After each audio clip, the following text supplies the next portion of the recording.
Hello everyone and welcome back to the channel. If you're a PC gamer, I'm sure you've seen it.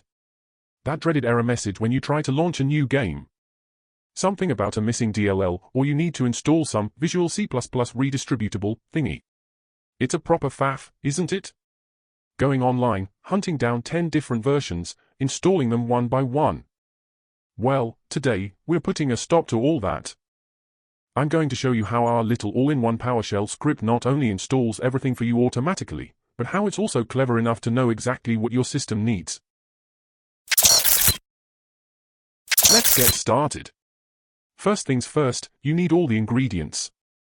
You'll have our script, which you can see here, install runtimes.ps1, and all of the Visual C++ installer files, from 2005 right up to the latest version.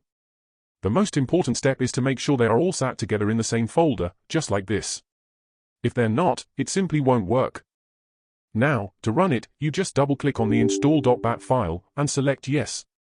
That's the only time you'll be bothered. See that? First, it does a quick check to make sure all the files are present. Now, on my system, I've already got everything installed, so you can see it's giving me these lovely green. However, on your machine, if you're missing any of them, you'll see these yellow messages as it gets to work and installs everything automatically.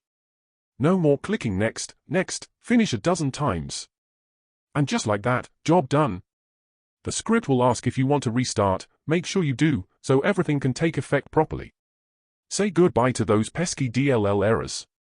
If this little bit of code magic helped you out, smash that like button and consider subscribing for more gaming solution.